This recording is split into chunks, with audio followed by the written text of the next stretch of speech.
deux secondes. Donc, je remplace Laetitia Van Roos, donc au sein de l'APACUE. Donc, je reprends le secteur du gros et petit élevage. Je viens du secteur privé, donc j'ai travaillé pendant près de 18 ans dans une agence de relations publiques, communication. Et donc, j'ai plutôt un background du coup, plutôt dans des secteurs agroalimentaires, boissons et un peu de tourisme. Donc voilà, comme ça plante un petit peu le décor.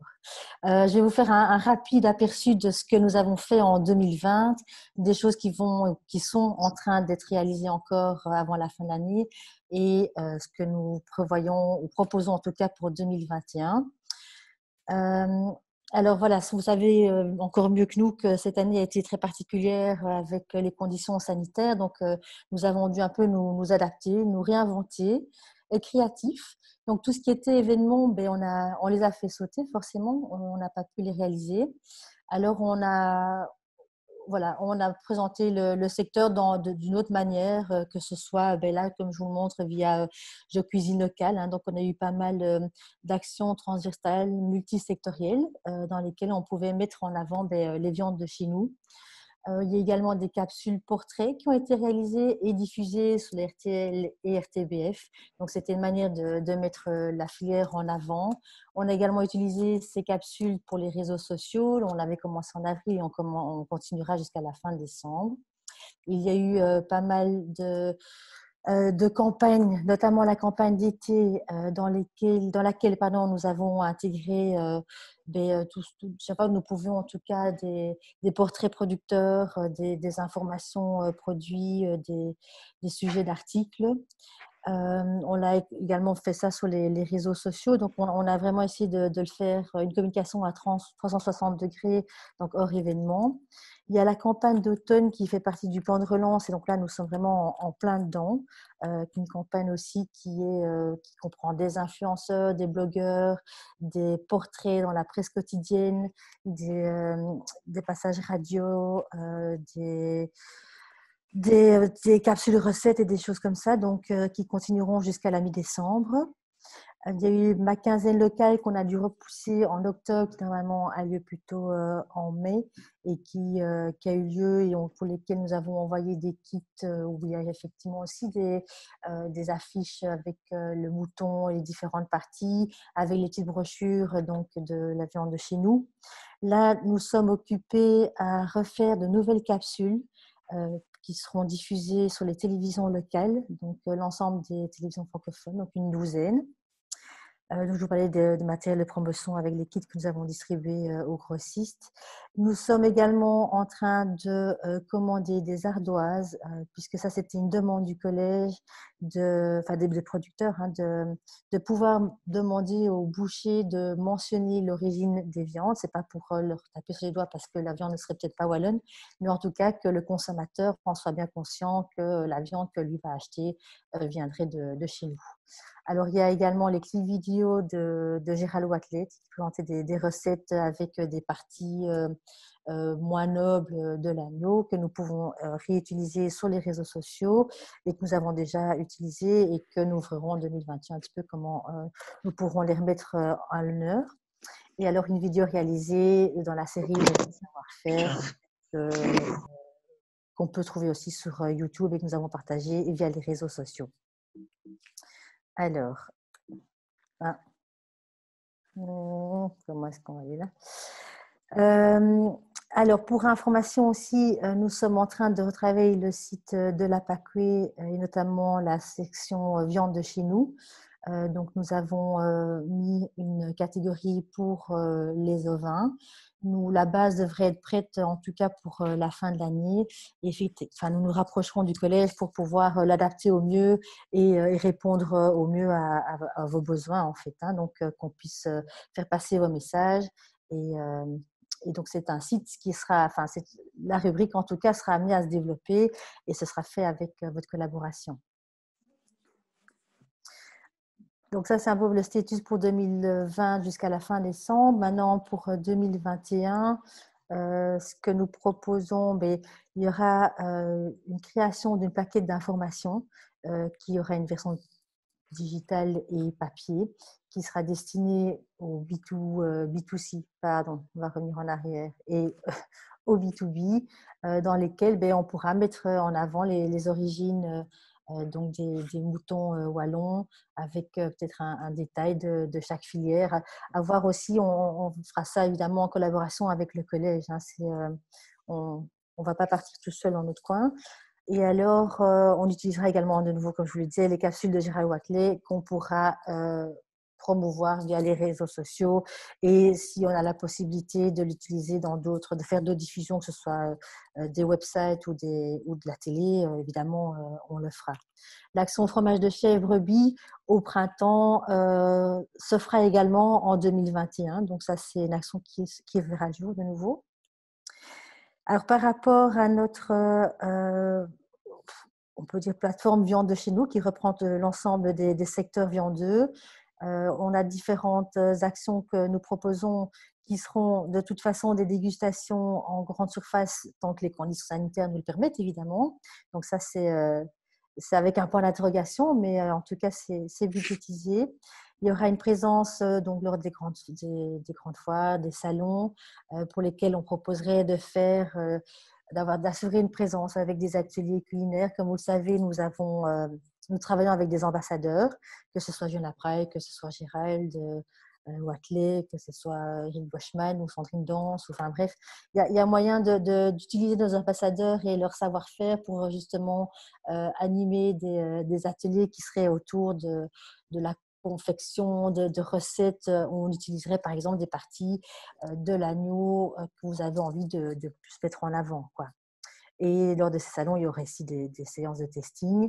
Alors, il y aura de toute façon une présence par rapport au monde, enfin, présence, non, mais une information qui sera plus ciblée vers le monde médical. Donc là, on s'adressera plus à des médias B2B qui sont vraiment ciblés médical, quoi.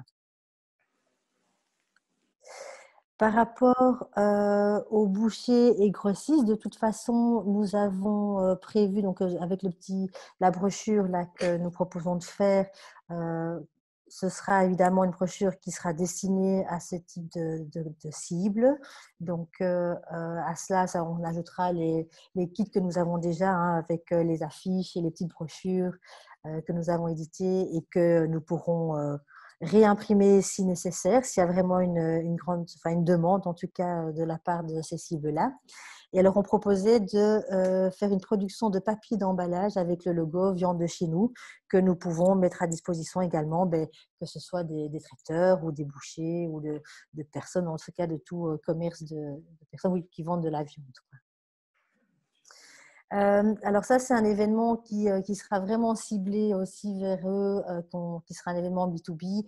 Alors, c'est des grandes lignes, hein, je pense qu'on ne doit pas être hyper dans le détail et très précis pour le moment, mais l'idée était de pouvoir rassembler quelques bouchers par province, de les emmener pendant 24 heures. On va leur faire découvrir en fait les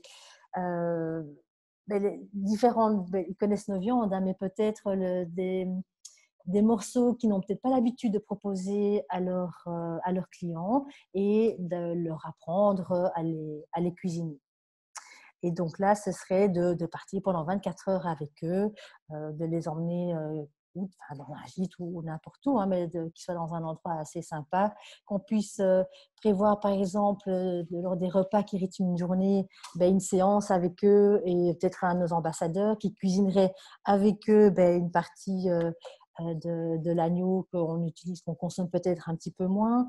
Et comme ça permettra de créer des liens, d'avoir vraiment un contact direct avec eux, de leur faire connaître, de leur faire découvrir peut-être quelque chose qu'ils ne connaissent pas ou moins bien, et surtout de les faire adhérer en fait à nos élevages, en fait, hein.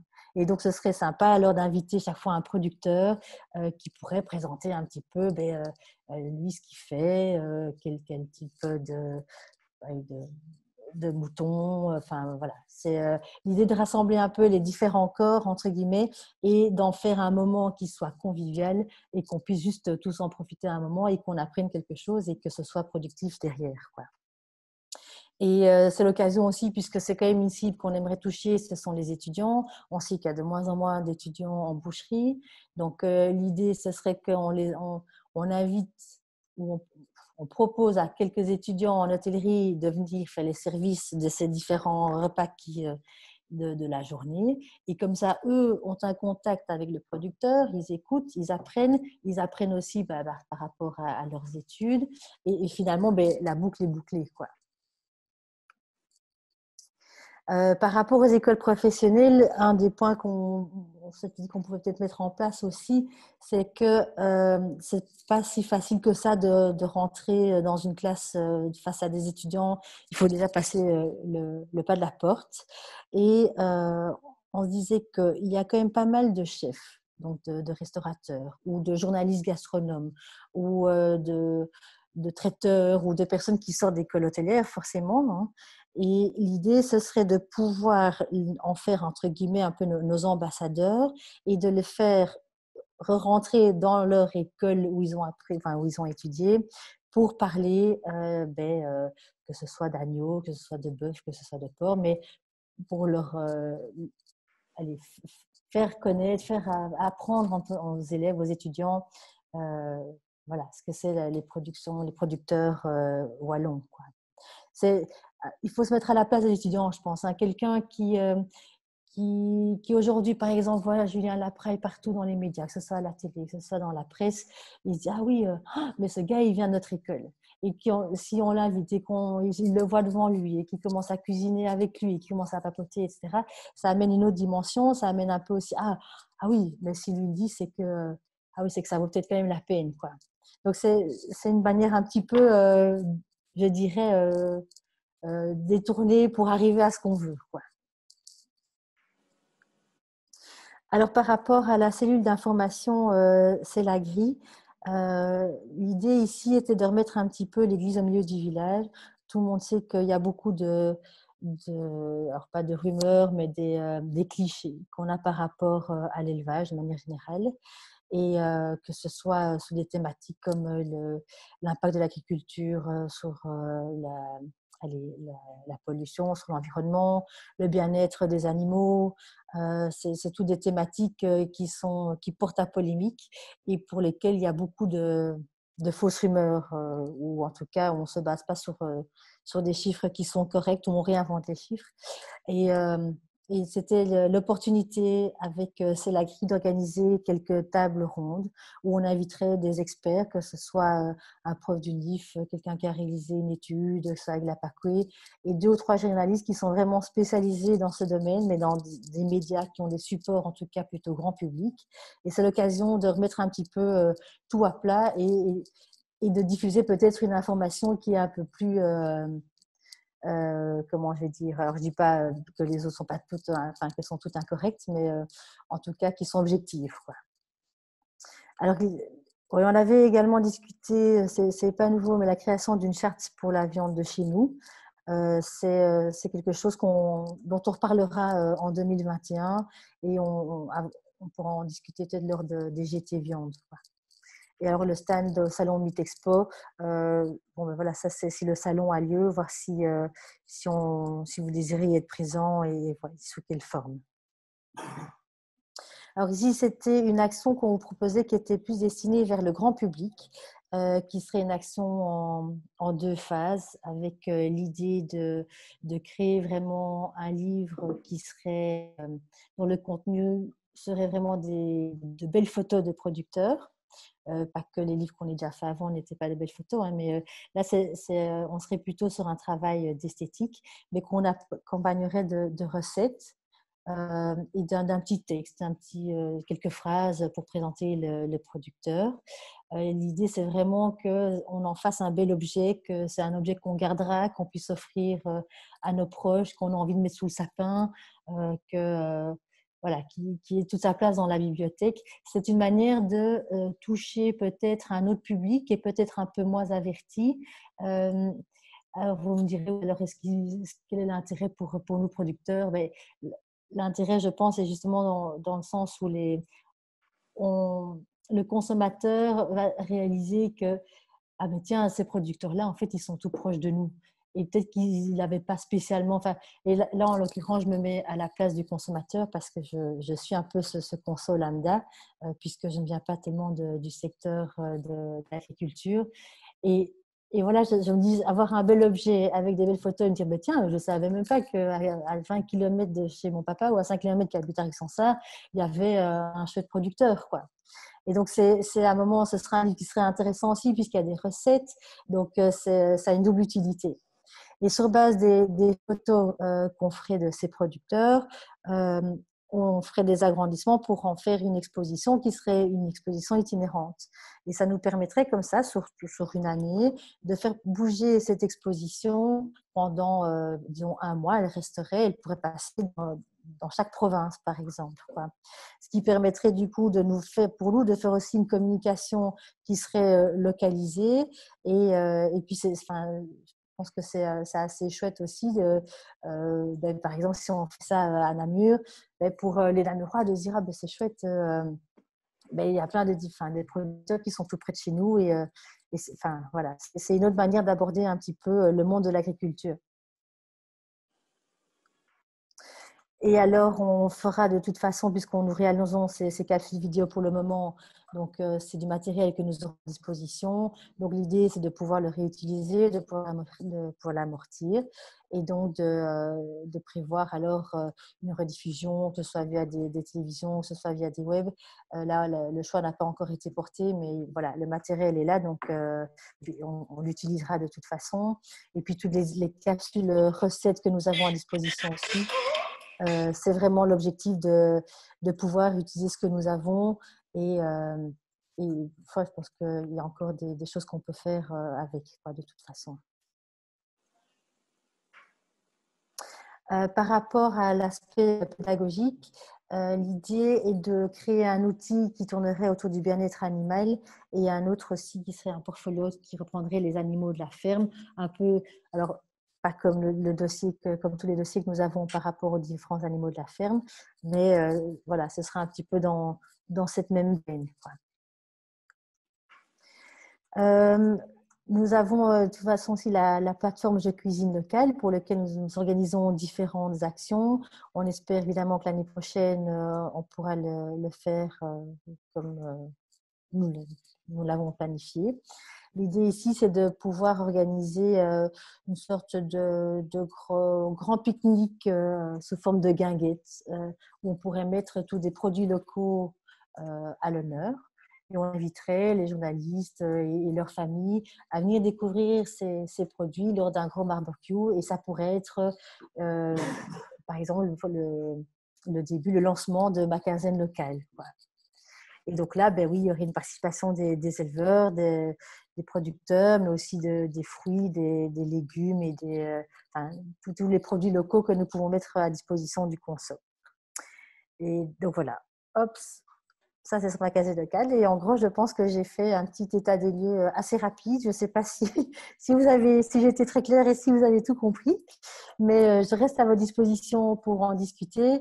Si ce n'est pas ce soir, de toute façon, on peut discuter ça par téléphone ou par mail. Il n'y a pas de problème. Je suis à votre écoute. Voilà.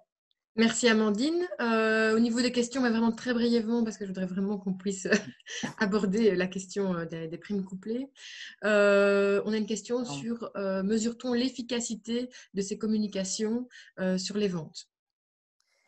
Alors, il y aura une évaluation des campagnes.